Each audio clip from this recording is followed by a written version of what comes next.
Segunda, acordo às 9 horas da manhã, vou para academia, almoço, vou para terapia. É assim, eu programo a semana toda, inclusive no final de semana o divertimento. E depois você cumpre? 95% eu cumpro. Se eu não tiver um amigo ou meu filho para sair, eu saio com a psicóloga. Me sentir sozinho ou cair na solidão é uma estrada rápida para recair.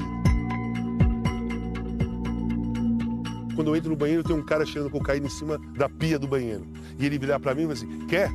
Essa é a cena que eu imagino de maior risco para mim. Se me der uma vontade insuportável de ir no banheiro, eu pago a conta e vou para minha casa. Eu evito armadilhas, doutor. Eu tive 4 overdoses.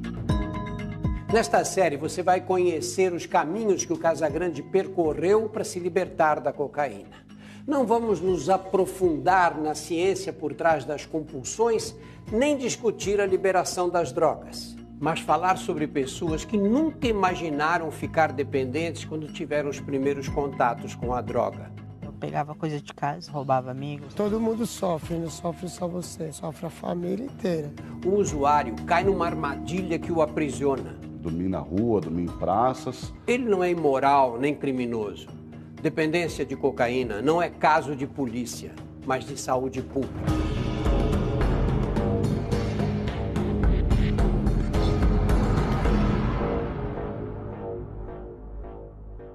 Quatro gols de Casagrande na goleada sobre o Guará de Brasília. Casagrande... Eu pegava na bola e fazia gol, pegava na bola e fazia gol. Fez o segundo no... São Paulo, fevereiro de 1982. Surgia um novo ídolo do Corinthians, um jovem de 18 anos. Eu fiz 4 gols na estreia, aquilo me chacoalhou. Fora de campo, o artilheiro do Campeonato Paulista daquele ano começava uma outra história. Qual foi o teu primeiro encontro com a cocaína? Foi em 82 mesmo, fui num show do Peter Frampton no Corinthians.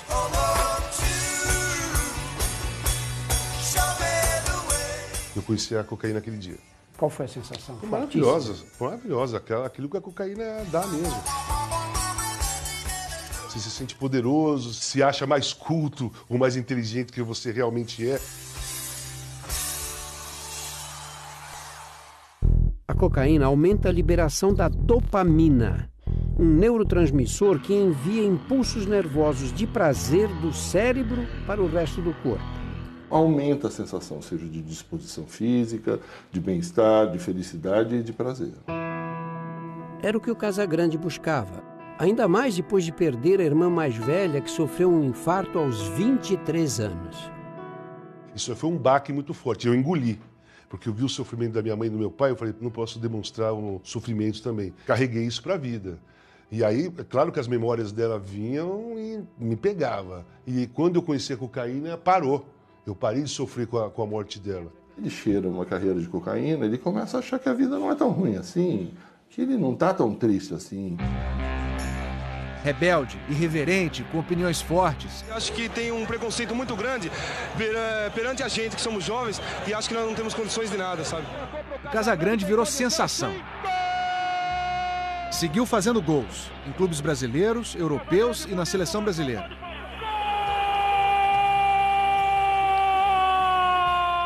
Eu usava maconha, cocaína na semana, até eu cheguei a usar em véspera de jogo. Alternava fases de maior e menor uso de cocaína, numa época em que o controle antidoping não era rigoroso. Do modo que eu saía na noite para arrebentar, eu treinava para arrebentar. Meu físico segurou muito essa onda.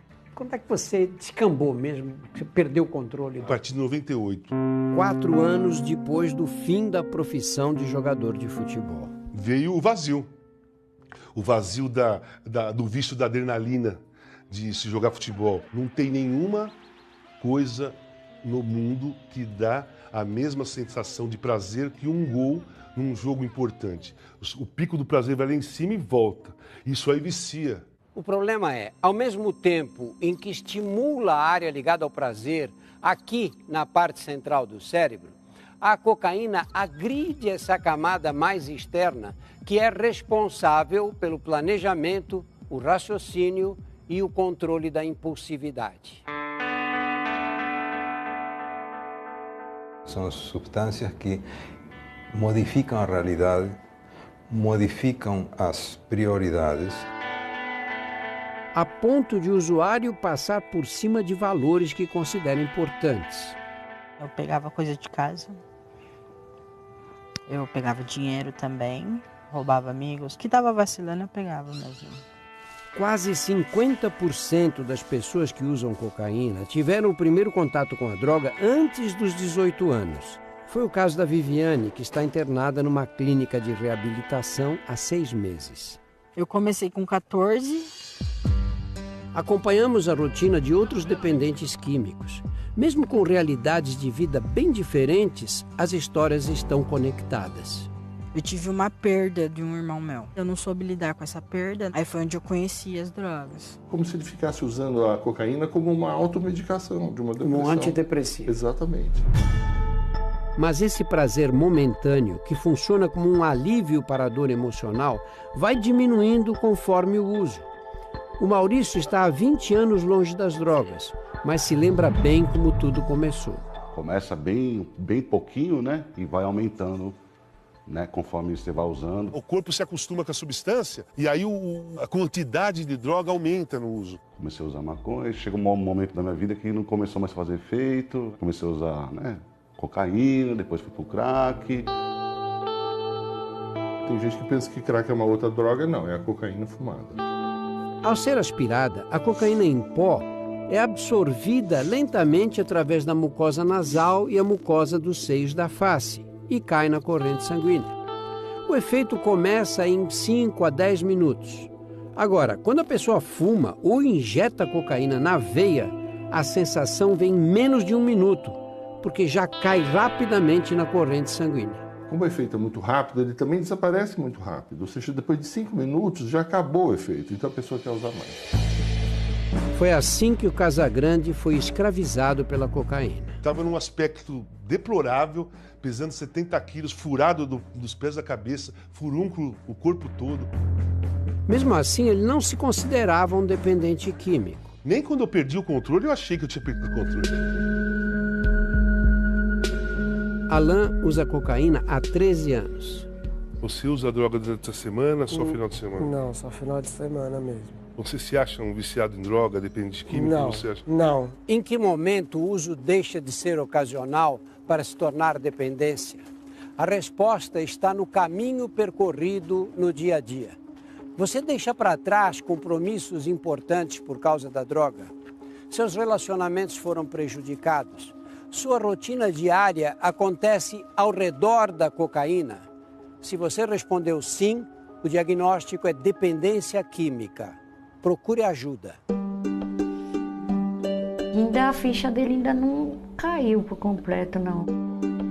A ficha do Casagrande só começou a cair em 2005. Eu tive uma overdose na frente do meu filho. Na frente não, eu estava no banheiro e ele do lado de fora. Eu tive uma overdose de droga injetável e entrei em convulsão no banheiro. Ele estava meio capengando, meio corcunda assim. Parecia que estava com dor de barriga. O Leonardo tinha 16 anos. Na época, o Casagrande ainda era casado, mas a esposa não sabia que ele usava cocaína. Foi o fim de 20 anos de casamento. Ali eu assinei, sou dependente químico compulsivo. Porque não é possível você fazer isso na frente do filho, cara. Não é possível. No momento que ele está na ativa, ele não gosta de ninguém. Nesse momento, eles só estão preocupados com uma coisa: conseguir a droga. Foi o que o Casagrande encontrou nas conversas com o Alain, que ainda não está totalmente convencido de que precisa fazer um tratamento. E a preocupação da sua mãe, você não te pega assim? Ou você no meio do uso de droga assim, nem lembra da família? Nem lembro. Escuta a vozinha dele: mãe. Que é ele. Em parte eu fico até contente, né? Falo assim: ai, graças a Deus, pelo menos vivo tá. O Casagrande também saiu vivo da overdose. Ficou internado por 40 dias e deu um tempo na droga, mas logo recaiu. Se a gente acende uma vela, ela está queimando, e aí em determinado momento a gente apaga essa vela e depois acende a vela novamente, ela vai voltar a queimar de onde ela parou. Assim é a recaída de um dependente químico. Se o uso era muito severo, ele vai retomar esse uso severo. E eu comecei a ter visões, eu entrei em surto psicótico. E comecei a ver demônios dentro do meu apartamento. Não dava para eu ver totalmente o rosto, não. O sofá murchava, que parece que tinha alguém sentado, e aparecia 2 garras em cada ponta do sofá. Garras igual de bicho? Garras, assim, ó. É tudo meu. Eu ouvia muito vozes, né? Às vezes eu chegava a enxergar coisas também. Depois de um tempo eu consegui perceber que realmente era pelo uso da substância. Mas mesmo assim eu me causava medo. Isso que a gente chama de paranoia. Quem usa a primeira vez já pode ter esse tipo de sintoma. Esse tipo de fenômeno, como é que é explicado? Tem determinadas áreas do cérebro que, vamos dizer assim, coordenam o pensamento, né? Eles têm a ver com uma outra substância que chama serotonina no cérebro. A serotonina é outro neurotransmissor afetado durante o uso da cocaína. Quando superestimulado, provoca excitação e paranoia. Casagrande decidiu fugir das visões, de carro.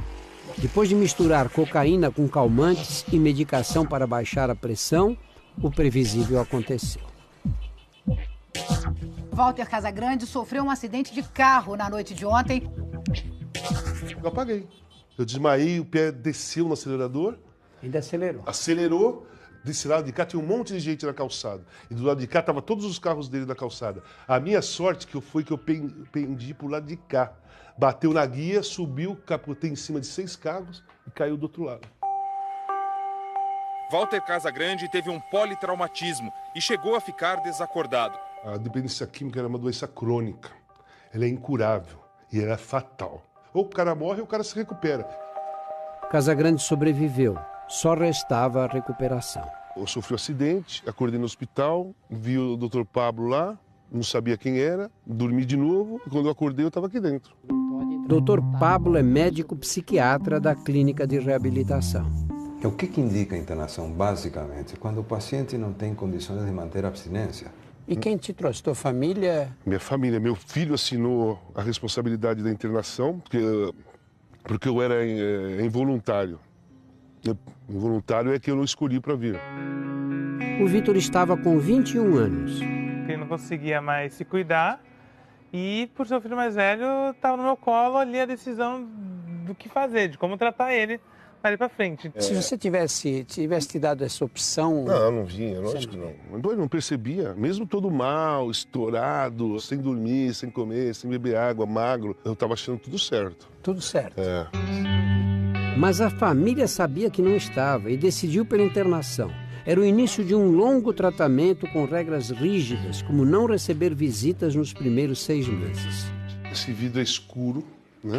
Quem está lá fora não vê aqui dentro. Eu não recebia visita, mas meus pais vinham aqui e ficavam me olhando ali, porque eu, o professor de educação física, mandava eu ficar andando aqui. Por que isolar o paciente no início do tratamento?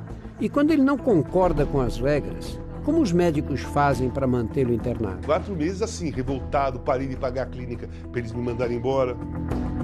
O desafio da reabilitação. No domingo que vem você vai saber o que o dependente químico enfrenta durante a internação. Disciplina, conduta, coisas que eu perdi lá fora. E as outras opções de tratamento, públicas e privadas.